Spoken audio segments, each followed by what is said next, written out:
Oh, jadi nama Karadenan itu tidak dari dulu ya? Dulu Tidak. saya kira dari dulu memang namanya Karadenan, Enggak. tapi memang masih istilahnya masih agak kesini ya Iya, zamannya ya. iya zamannya masih sini ya. Itu memang dulunya terdapat sebuah kerajaan kecil yang bernama Yang kami tahu ya, kebanyakan kan kalau dari benda-benda pusaka itu selalu memiliki energi Pak Haji ya. Itu tidak bisa dipungkiri ya, karena Iya, warisan betul. dari orang tua kita zaman dulu pasti selalu menyisipkan energi di setiap benda pusaka. Nah, Pak Haji, Iya. mungkin pernah ada suatu keanehan nggak mengenai tentang, karena kan di koleksi benda pusaka sebanyak ini tidak mungkin tidak ada terjadi. Iya. Misalnya kan kalau bagaimanapun juga benda pusaka itu tidak bisa dipisahkan dari budaya Indonesia. Nah, ya. betul. Untuk menjaga budaya ini salah satu upaya dari warga sini, maka didirikanlah museum. Selamat datang kembali di sebuah perjalanan menuju legenda, misteri, dan sejarah.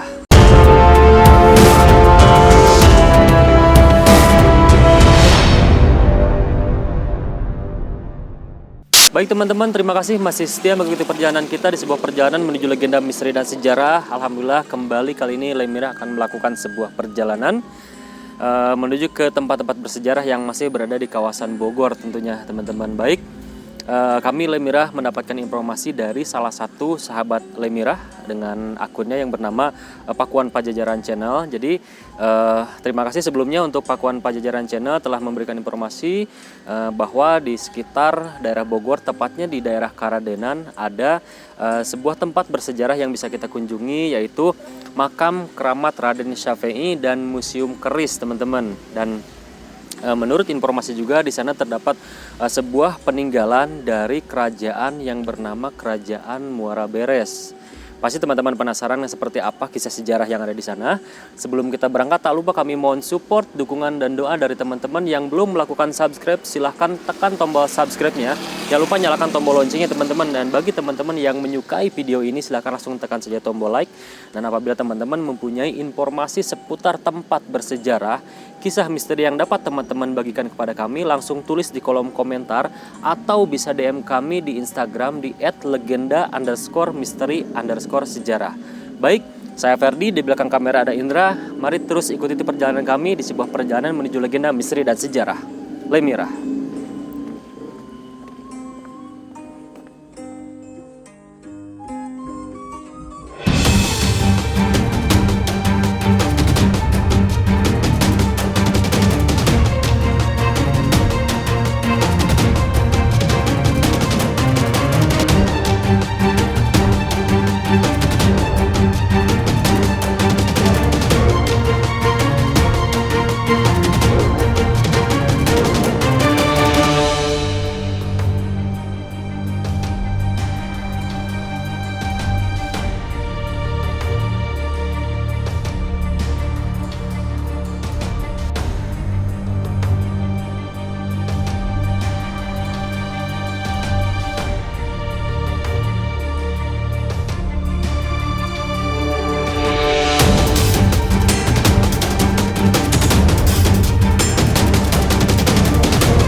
masih setia mengikuti perjalanan kita di sebuah perjalanan menuju legenda misteri dan sejarah. Alhamdulillah ini kita sudah sampai di lokasi tujuan kita. Tepatnya ini di Museum Keris ya Pak. Ya, Museum Keris Karadenan. Museum Keris Karadenan. Alhamdulillah di samping saya sudah ada Pak Raden Haji Dadang ya selaku tokoh di sini ya Pak ya. Ini kita mau tanya dulu, ini teh nama kampungnya teh kampung apa nih Pak Haji? Kampung Karadenan. Kampung Karadenan ya. Ya, Jadi bagi teman-teman yang mau nyari alamat sini tinggal cari aja Kampung Karadenan. Karadenan ya. Baik sebelumnya Pak Haji, terima kasih sudah menyempatkan waktu hadir di Lemira. Saya Ferdi beserta Indra ini dari Lemira. Pertama kita kesini datang mau silaturahmi ke Pak Haji. Alhamdulillah. Yang kedua kita ingin mengetahui dan begitupun teman-teman di rumah ingin mengetahui sejarah yang ada di Karadenan ini.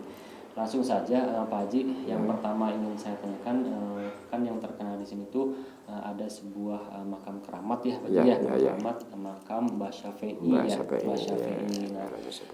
Pak Mbah Raden Syafi'i.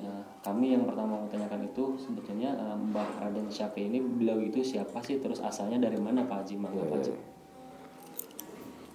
Yang insya Allah ya bahwa memang Kampung Karadenan kaum ini tidak terlepas dari peran beliau Mbah Raden Syafi'i selaku sesepuh, juga tokoh agama pada masa zamannya. Gitu. Jadi Mbah Raden Syafi'i ini menurut apa yang kami terima dari orang tua bahwa beliau adalah pendiri Masjid Karadenan ini. Jadi emang Masjid Al-Atiqiyah ini dulunya belum nama Al-Atiqiyah. Belum, masih masjid kaum disebutnya. Masjid kaum yang didirikan oleh Mbah Raden Syafi'i, dan beliau juga termasuk tokoh agama penyebar agama Islam khususnya di Karadenan umumnya, di luar Karadenan, Depok, Bojong, ya Bogor umumnya. Baik. Nah, Mbah Raden Syafi'i ini berarti pendiri masjid di sini ya? Iya, betul. Pendiri awalnya ya? Dari awalnya, ya. Baik Pak Haji. Nah, orang tua dulu mungkin menjelaskan nggak Mbah Raden Syafi'i ini asalnya dari mana? Ya. Konon katanya sih kalau Mbah Raden Syafi'i itu memang selaku orang tuanya yaitu Mbah Nasib. Dan kakeknya juga Mbah Raden Sarip atau Pangeran Sangyang. Beliau berasal dari Jatinegara Kaum. Kan dari Jakarta ya. Karena dulu itu memang masih wilayah-wilayah Pajajaran ya. Pajajaran. Walaupun waktu itu bukan zamannya Pajajaran. Ya, karena beliau adalah 1617. Di mana dulu Jatinegara Kaum itu merupakan pusat orang-orang bangsawan dari Banten, Cirebon, dan Pajajaran. Mereka dalam sebuah besar berkumpul Jatinegara. Nah dari Jatinegara itu para keturunannya menyebarlah. Itu termasuk Mbah Raden Syafi'i sampai ke Karadenan ini atau yang dulu itu kaum Pandak. Kaum Pandak. Iya. Jadi dari Jatinegara ya asal mulanya ya. Ya. Gitu. Nah berarti otomatis ada nasab juga ke Pajajaran juga ada ya? Ada, iya memang nasabah Pajajaran, Banten dan Cirebon.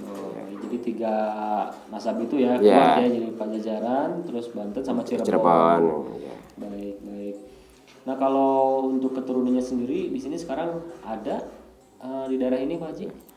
Kalau keturunan langsung beliau memang tidak ada, ya. Karena memang berdasarkan penyampaian orang tua maupun istilah yang tercatat, gitu, itu beliau tidak menerangkan seorang putra. Gitu. Itu ya secara keturunan langsung. Adapun hubungan kami selaku para keturunannya, itu ada hubungan antara kerabat beliau yang berketurunan di Karadenan kaum ini. Jadi kalau untuk secara garis langsung memang belum ditemukan. Belum diketemukan. Ya. Kalau secara kerabat, hubungan darah sih ada ya. Ada, ya. Baik. Begitu Pak Haji, baik. Nah, berarti untuk pendirinya benar-benar langsung Mbah Syafi'i untuk masjid ini ya, dan masjid ini ya. Namanya Masjid Kaum ya. Ya. Nah, Dulu ada nggak Pak Haji bukti yang menjelaskan atau menerangkan mungkin cerita dari orang tua Pak Haji atau dari kakek nenek Pak Haji yang menjelaskan bahwa ini betul loh, ini adalah masjid tua gitu Pak Haji? Ya memang betul sekali, artinya karena keterangan masjid tua tersebut juga dibuktikan dengan peninggalan fisik. Baik. Fisik beliau, walaupun secara pribadi Baik. saya bangunan tersebut tidak mengalami. Baik.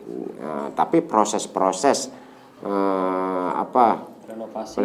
apa ya masih mengalami. Malah peninggalan beliau Soko Guru Tiang 4, Su 3 itu masih mengalami. Masih mengalami ya. Sudah berapa kali peremajaan untuk masjid ini Pak Haji? Ini pemugaran peremajaan sudah 5 kali. 5 kali ya? Iya, sudah 5 kali. Dimulai dari tahun berapa awal pemugarannya? Karena sih menurut pertama kali sekitar 1966-an. Oh, tahun 66 ya. Nah, tadi Pak Haji kita kan sempat ziarah ke belakang ya, ke makam Mbah Syafi'i. Di situ selain makam Mbah Raden Syafi'i, ada makam siapa aja tuh Pak Haji? Ya itu yang berada di lokasi itu ya, itu ada 3 makam.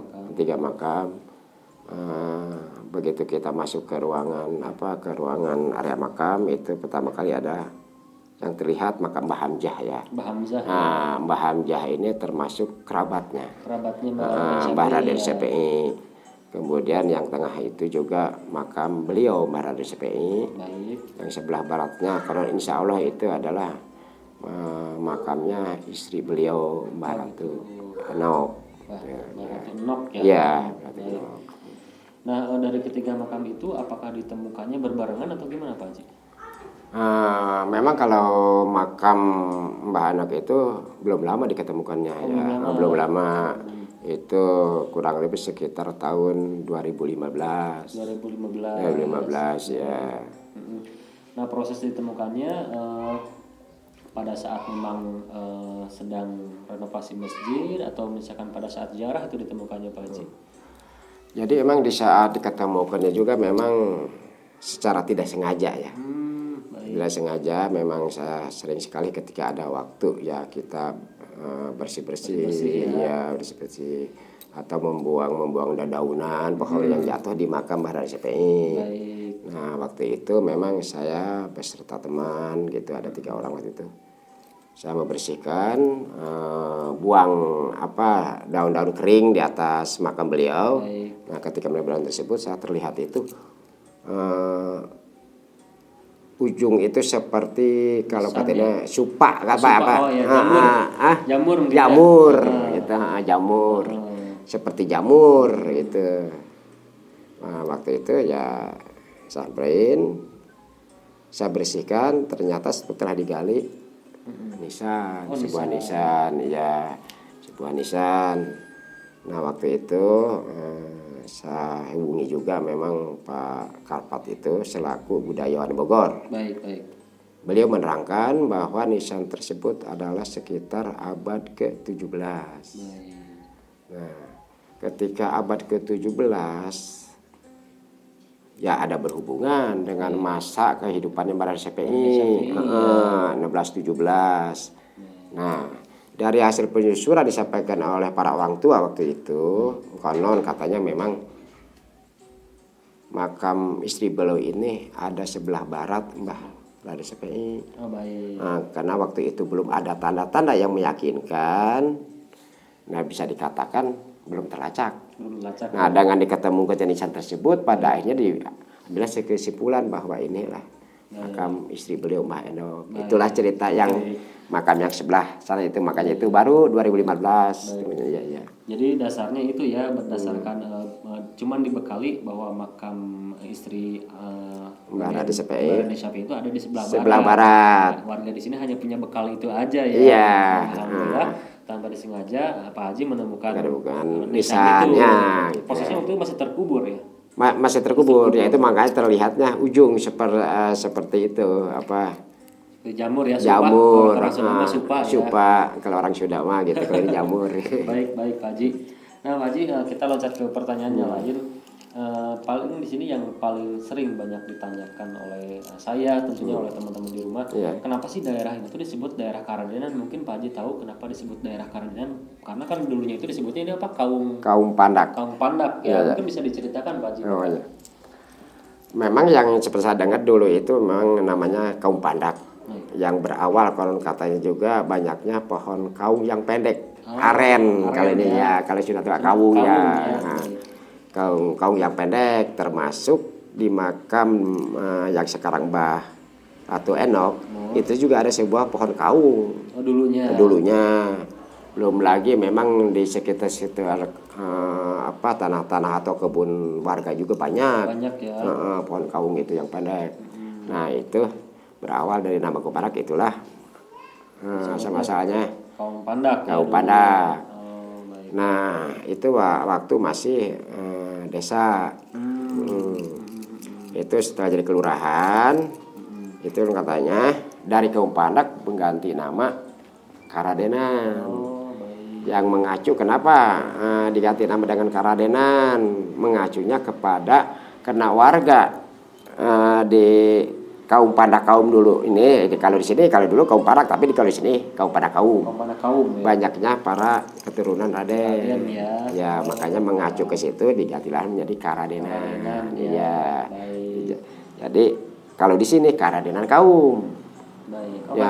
Kaum dulu waktu kaum Pandak kaum berganti nama menjadi Karadenan, kelurahan Karadenan, tetap Karadenan kaumnya tetap terbawa gitu.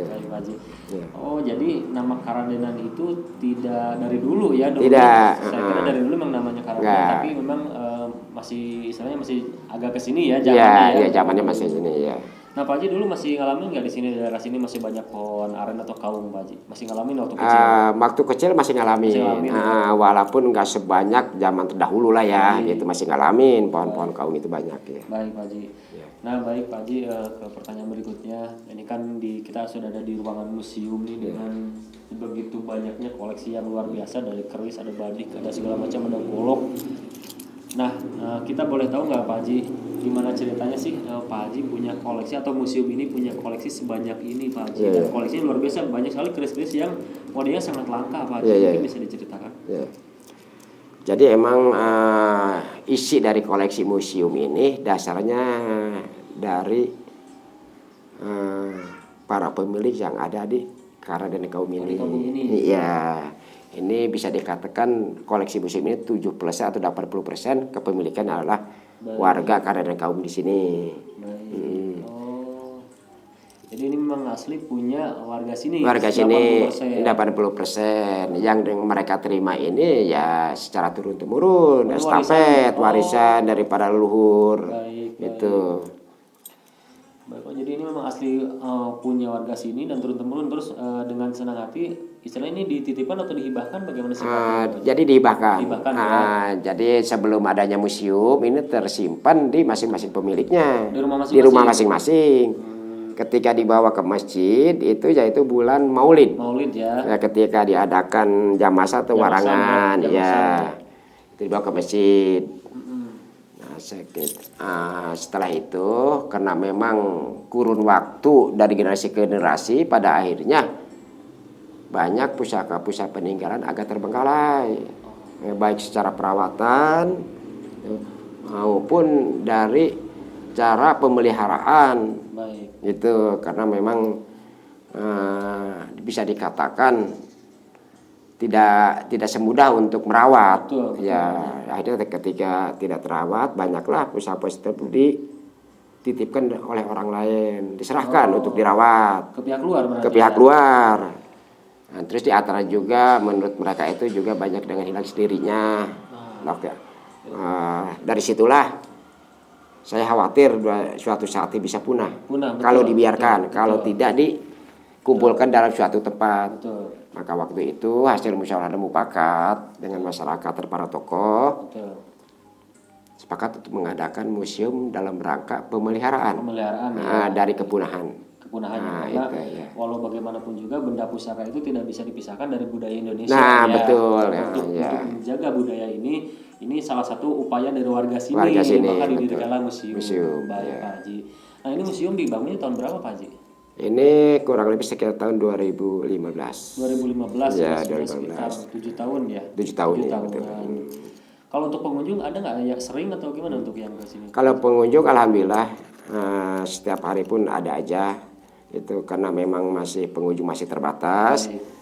Jadi kami masih kunci. Oh, masih kunci ya? Jadi tidak dijaga oleh petugas khusus. Baik. Tapi ketika akan mengunjungi museum, Baik. insya Allah kami buka. Baik. Ya kebetulan artinya saya pun pegang kunci, Ya, gitu. baik. Itu dipersilahkan. Baik. Gitu. Untuk koleksi keris ini sendiri Pak Haji, ada berapa mata keris di sini kurang lebih? Di sini kurang lebihnya ada 105 kalau sampai 105 saat ini buah, dari yang besar sampai yang kecil. Kecil ya, 105 ya. 105 ya. Pusaka keris ya, dan Ya, yang golok dan 70 tombak ya ada tombak, ada golok, ada gobang ya, golok panjang ya, ada juga keris luk, keris lurus. Ada juga di sini gamelan. Nah, gamelan. Ini gamelan ini mungkin ada ceritanya Pak Haji? Gamelan ini? Nah, gamelan ini yang disebut zaman dulu itu dari warga Muraberes. Oh, Dari warga Muraberes yang mereka terima pun secara turun-temurun. Turun-temurun juga. Ya, turun-temurun juga. Baik. Nah, kalau katanya dimainkannya ini terakhir ini tahun 1960-an. Tahun 60. Ya, dimainkan. Nah, itu dari mulai tahun 60 itu akhirnya sudah dimainkan, tapi mereka rawat. Walaupun nggak dimainkan. Nggak dimainkan, tapi mereka rawat. Nah, ini konon ini sekitar 1800-an awalnya. Awalnya mereka terima secara turun-temurun.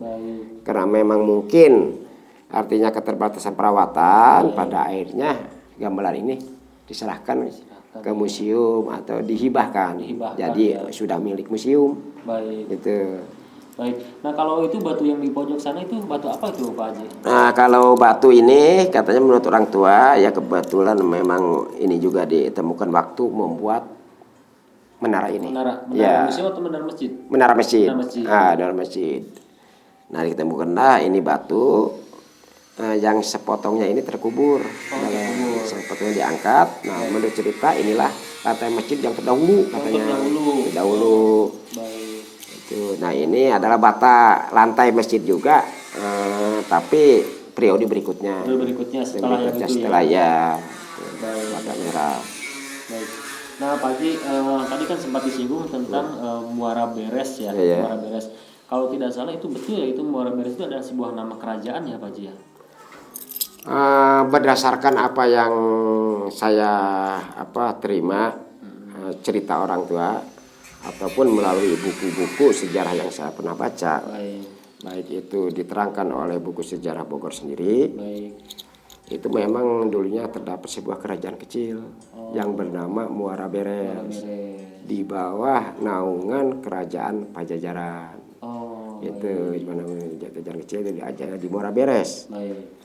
Nah, Muara Beres dulu itu wilayah Kaum Pandak Kaum, desa Kaum Pandak, Kaum Pandak. Iya, itu desa Kaum Pandak sampai ke Muara Beres. Yang kalau saat ini Muara Beres ini adalah Sukahati. Ya, kelurahan Sukahati. Kelurahan Sukahati. Baik. Oh, jadi memang benar ya. Berarti periode Muara Beres itu ada setelah Pajajaran mungkin atau masih berbarengan periodenya? Berbarengan dengan Pajajaran, cuman masih di bawah naungan Pajajaran kerajaan kecil. Tapi tetap bukan zaman Prabu Siliwangi, tapi para keturunannya. Ya. Berarti artinya setelahnya ya. Setelahnya. Ya. Betul, Pak Haji. Baik. Nah, Pak Haji, untuk di museum ini sendiri yang kami tahu ya, kebanyakan kan kalau dari benda-benda pusaka itu selalu memiliki energi, Pak Haji ya. Itu tidak bisa dipungkiri ya, karena warisan dari orang tua kita zaman dulu pasti selalu menyisipkan energi di setiap benda pusaka. Mungkin pernah ada suatu keanehan nggak mengenai tentang, karena kan di koleksi benda pusaka sebanyak ini tidak mungkin tidak ada terjadi. Misalnya kan benda pusaka ini selalu mengeksiskan atau identik betul, kadang memperlihatkan energinya. Energinya seperti ini loh. Mungkin pernah nggak ada yang pernah melihat ataupun merasakan energi di sini Pak? Ya memang lagi-lagi artinya kalau bicara kita masalah pusaka ya, Baik. itu memang sebenarnya kalau kita mengarah ke sana itu tidak lepas. Baik. Karena walaupun bagaimana asalnya muasakir itu waktu zamannya itu dipakai untuk peperangan. Betul. Peperangan di mana ketika peperangan itu tidak terlepas juga harapan sebuah pusaka yang mempunyai kelebihan. Baik. Makanya sampai ada cerita keris sakti kan gitu ya. Betul, betul. Keris sakti. Kenapa ada kelebihan di situ? Karena memang diibaratkan sebuah pusaka yang ingin mempunyai kelebihan-kelebihan itu ya orang-orang tua dahulu kita bisa dikatakan diisi dengan tirakat. Betul. Karena segala sesuatu tujuan harus memerlukan media. Betul. Makanya waktu itu medianya adalah pusaka keris. Betul. Nah dari hal tersebut makanya tidak terlepas dari hal-hal kejadian berhubungan dikatakan mistis ya. Baik. Nah memang ketika kita tidak percaya tapi toh kenyataannya terjadi. Ada yang mengalami. Ada mengalami ya termasuk di museum ini. Baik.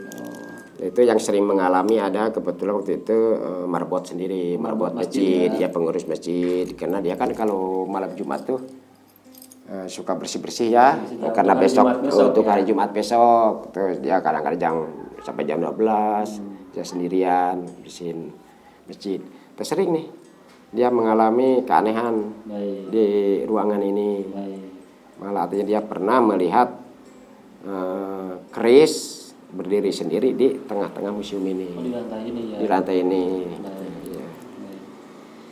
Nah, tapi pada saat dicek keris yang mana sudah masih berdiri atau misalkan keburu udah kembali ke tempatnya pada saat dicek? Waktu itu pernah emang kejadian pas waktu itu dia melaporkan paginya bahwa semalam katanya mengalami kejadian. Nah, itu ketika bersih dia ngintip di jendela ya. Jendela pintu museum terlihat ada keris di lantai dan berdiri sendiri. Berdiri sendiri.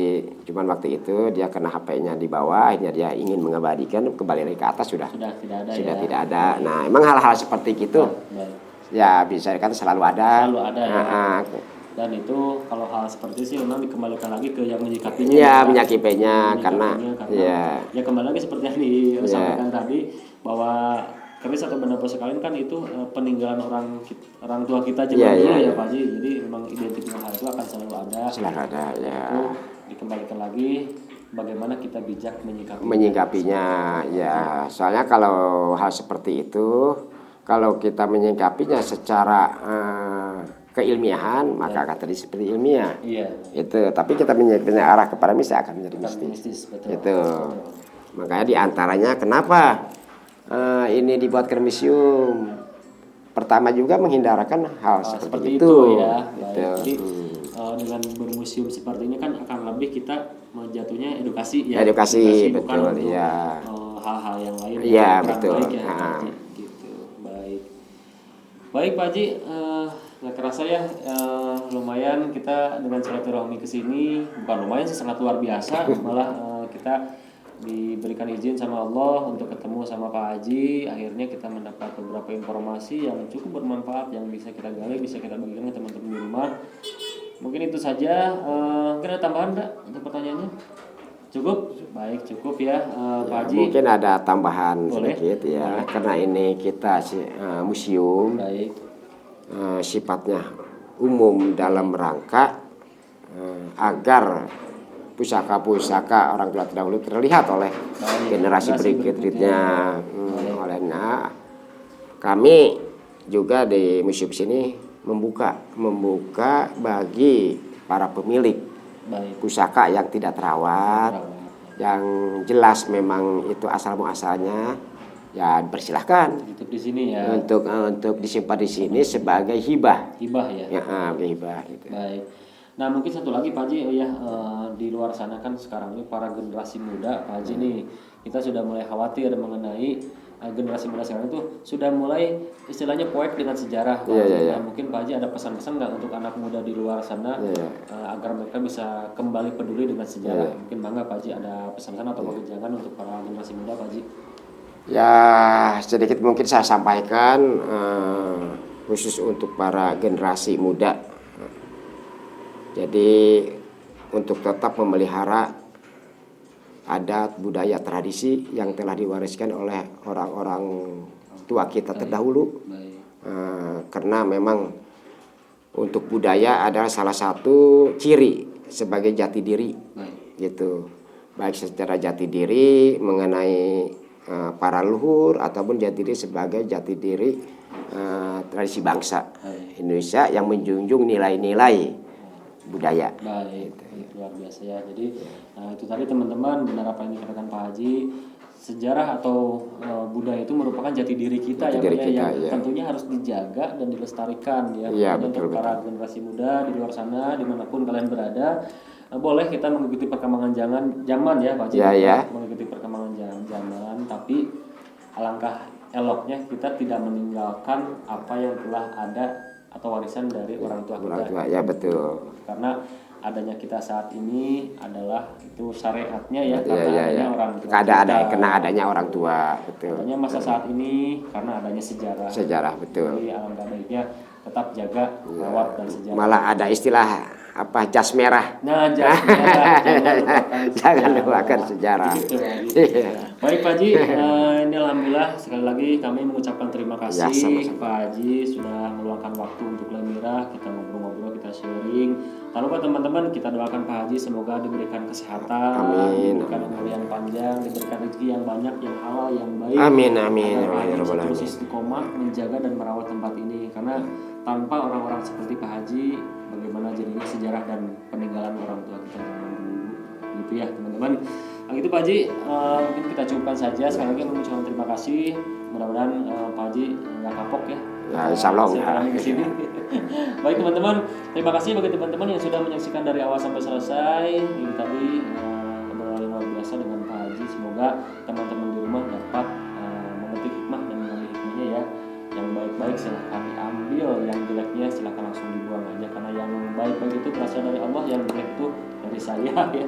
Baik, mungkin itu saja. Tak lupa bagi teman-teman yang belum melakukan subscribe, silahkan langsung tekan tombol subscribe-nya teman-teman. Jangan lupa nyalakan tombol loncengnya. Bagi teman-teman yang menyukai video ini, silahkan langsung tekan tombol like-nya. Dan bagi teman-teman yang mempunyai masukan, mempunyai saran atau tempat bersejarah yang bisa kita kunjungi, bisa langsung tulis di kolom komentar. Atau bagi teman-teman yang mempunyai benda pusaka nih yang misalkan mau dihibahkan ke museum ini, bisa langsung tulis di kolom komentar atau DM kami di Instagram di @legenda_misteri_sejarah. Baik, saya Ferdi pamit mohon undur diri. Sampai jumpa di video Lemira berikutnya. Salam legenda misteri dan sejarah Lemira. Wajib. Ya, salam.